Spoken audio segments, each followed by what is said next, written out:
नमस्कार बच्चों, आज मैं आपको पढ़ाने वाली हूँ संवाद लेखन। पाठ 19 संवाद लेखन। इंग्लिश को इसको बोलते हैं डायलॉग राइटिंग। ये होता क्या है? दो या दो से अधिक लोगों का आपस में बातचीत करना संवाद कहलाता है। जैसे कि अब जैसे बात कर रहे हैं, जब हम लोग बात करते हैं, जैसे मैं आपसे बात कर रही हूँ, अभी आप मेरे सामने नहीं है, बट जब मेरे सामने होते हैं तो क्या होता है, उन सारी बातों का उत्तर देते हैं। जैसे हम दो लोग मिलके जब आपस में बातचीत करते हैं तो उसे ही संवाद कहते हैं। उस बातचीत को क्या बोलते हैं? संवाद। अपनी दिनचर्या में हम अनेक लोगों से बातचीत करते हैं।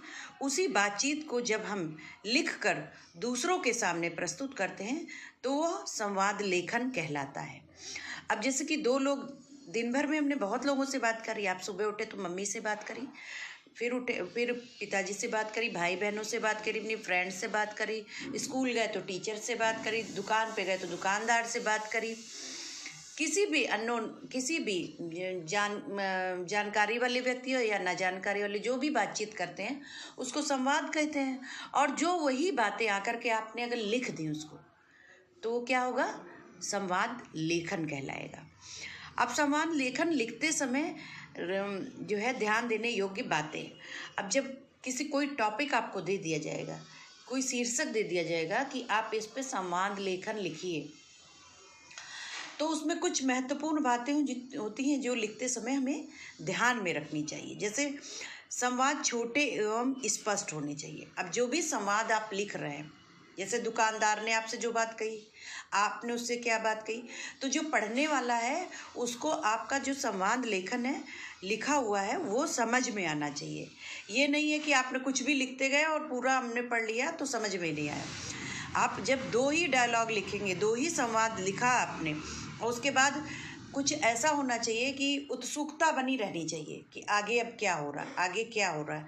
और इतना स्पष्ट और भाषा इतनी ऐसी होनी चाहिए, सामने वाले के समझ में आने वाली भाषा होनी चाहिए। और वो सरल होनी चाहिए, जिसमें कि बहुत कठिन अगर भाषा होगी तो संवाद लेखन जो लिखा होगा वो समझ में नहीं आएगा। अब है विराम चिन्हों का उचित प्रयोग होना चाहिए। अब संवाद लेखन में विराम चिन्हों का बहुत ही बड़ी उपयोगिता है, क्योंकि कहाँ पर रुकना है, कहाँ पर थोड़ा रुकना है, कहाँ पर हमें आश्चर्यचकित होकर किसी ने कोई बात कही है तो समझ में आनी है जब हम पढ़ रहे हैं तो जो विराम चिन्ह है उनसे ही हमें पता चलता है कि ये यहाँ पर जो है, जो लिखा हुआ है, यहाँ पर रुकना था, यहाँ पे वो रुका, व्यक्ति जो बोल रहा था, यहाँ पे थोड़ा रुका, यहाँ पर दो शब्दों को एक साथ मिला करके बोला है। तो जो भी विराम चिन्ह है वो उनका संवाद लेखन में बहुत महत्वपूर्ण स्थान है, तो उसका विशेष ध्यान देना चाहिए। संवाद विषय में से संबंधित होने चाहिए। अब जो शीर्षक आपको मिला है ना, अगर उससे संबंधित ही वो संवाद होने चाहिए। आप किसी और को उसमें को साथ कुछ और बातें अगर किसी और की डाल लेंगे तो वो समझ में नहीं आएगा। तो आपका वो जो संवाद लेखन है वो पढ़ने वाले को मनोरंजक नहीं लगेगा, उसको उत्सुकता नहीं आएगी और वो आगे उसको नहीं पढ़ेगा, उसको कोई उसमें इंटरेस्ट नहीं आएगा।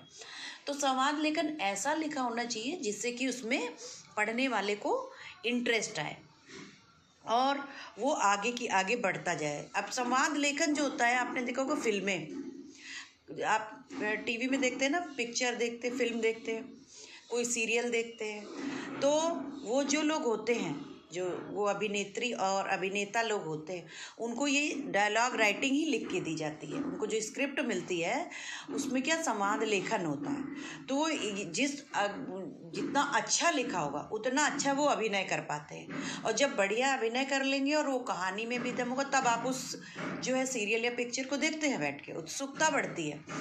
तो अगर कोई हिस्टोरिकल मूवी है तो उसमें उन्हीं शब्दों का यूज़ होना चाहिए, है ना। और जो आजकल की मूवीज़ है तो उनको उसी शब्दों का यूज़ होना चाहिए। तो इन सब चीज़ों का भी बड़ा ख्याल रखना पड़ता है संवाद लेखन लिखते समय। संवाद लेखन लिखना इतना आसान नहीं है। आप सामान्य तौर पे भी छोटे बच्चे हैं तो आपको संवाद लेखन लिखने को मिलेगा तो सामान्य तरीके से भी लिखने को मिलेगा, लेकिन ये धीरे धीरे इसकी जो है महत्व बढ़ता जाता है और किस हिसाब से लिखना है इसका जो ध्यान देने योग्य बातें हैं वो भी अलग होती जाती है। अब जैसे कि ये संवाद लिखने के साथ साथ संवाद बोलना भी एक कला है। अब जो संवाद लिखा हो, जैसे नाटक वगैरह स्कूल में होता है ना, तो आपको संवाद लेखन अलग अलग कैरेक्टर होते हैं, चरित्र होते हैं कि अगर कोई हिस्टोरिकल है तो कोई राजा होगा, कोई सैनिक होगा, कोई रानी होगा, कोई दासी होगी, तो उसको अलग अलग डायलॉग जो है, पूरी एक कहानी एक होती है लेकिन उसका अलग अलग डायलॉग लिख करके जो संवाद लेखन है स्क्रिप्ट सबको दे दी जाती है और अपना अपना रटना होता है। तो पहले जो भी लिख रहा उसको कर रहा है ना, संवाद बोलने वाला है, उसको पूरा का पूरा कहानी पूरी याद होनी चाहिए, उसको शीर्षक पता होना चाहिए, तभी उसी के हिसाब से वो जो है वो कर पाएगा, सो बोल पाएगा।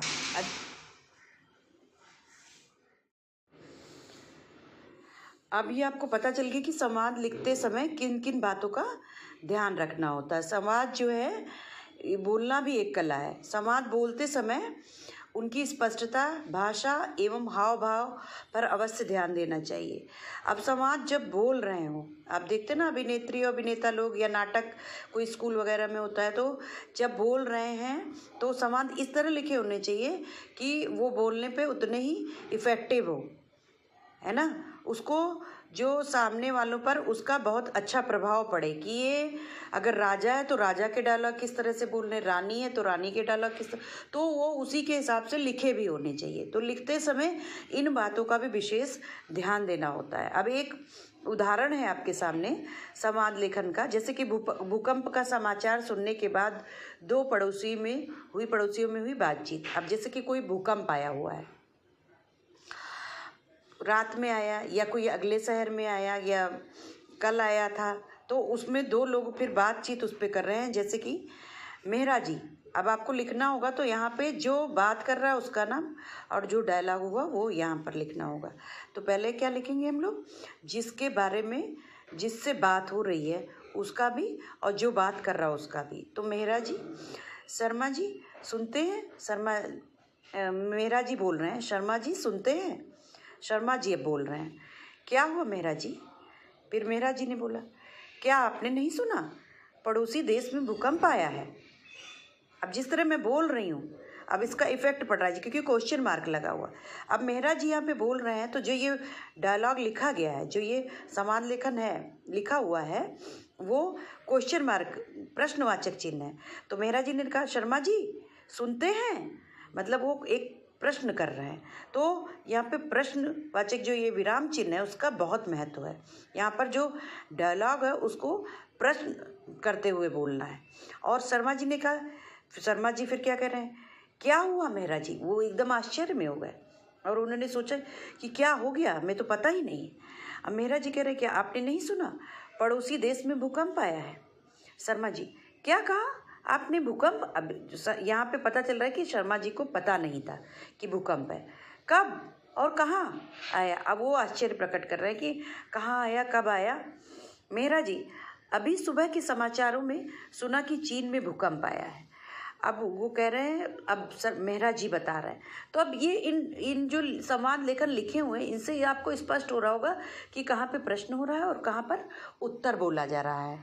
तो संवाद लेखन कितनी बहुत ही, भाषा भी इसकी बहुत सरल है और इसमें जो हाव भाव हैं उसको इन विराम चिन्हों के माध्यम से अभिव्यक्त किया जा सकता है। अगर नाटक लिखा कोई कर रहा हो तो नाटक जो होता है उसके संवाद जो बोले जाते हैं ये संवाद लेखन के ही द्वारा बोले जाते हैं। वो लिखा होता है, उसी तरह कोई कहानी नहीं होती है जिसको आप अभिनय कर लोगे, उसका अलग अलग संवाद लेखन होता है। तो उसको किस तरह से बोला जाएगा, ये इस तरह से लिखा होता है तो उसको आसानी रहती है बोलने में। आगे, शर्मा जी, ओह बहुत बुरा हुआ, जान माल की हानि तो नहीं हुई। अब यहाँ पे वो प्रकट कर रहे हैं, दुख प्रकट कर रहे हैं। तो इन्होंने दुख प्रकट करने के लिए यहाँ पे जो विराम चिन्ह लगाया, इन्होंने बोला ओह, तो यहाँ पे विस्मयबोधक चिन्ह लग गया। तो इससे ये पता चलता है कि उन्हें यहाँ पर दुख हो रहा है। तो इस यहाँ पर जो ये विराम चिन्ह है इससे स्पष्ट हो जा रहा है कि ये किस लिए लगाया गया। तो आगे का जो हमारा संवाद होगा वो उसी के हिसाब से होगा। वो जो अपना दुख व्यक्त कर रहे हैं और कह रहे हैं बहुत बुरा हुआ, जान मान की हानि नहीं हुई। अब मेहरा जी, शर्मा जी, शायद जान मान की अधिक हानि तो नहीं हुई। शर्मा जी, शुक्र है, मैं भी जाकर सुनता हूँ। अब वो सोच रहे हैं कि हम भी जाकर के उस समाचार को सुने टीवी या रेडियो के माध्यम से। मेहरा जी, ठीक है, मुझे किसी कार्य से बाजार जाना, चलता हूँ। शर्मा जी, ठीक है, अलविदा। अब तो आपको जब संवाद लिखना होगा तो इसी तरह लिखना। अगर दो व्यक्ति हैं तो इस तरह लिखना होगा, जो आपस में बात कर रहे हैं। शर्मा जी अगर बोल रहे हैं तो उनका नाम लिख के शर्मा जी, और यहाँ पर उनके कहे हुए संवाद। और जिससे बोल रहे हैं अगर वो बोल रहा है तो उसका नाम यहाँ पर, फिर उसके कहे हुए संवाद। तो इस तरह से ही इस संवाद लेखन को लिखा जाता है। धन्यवाद।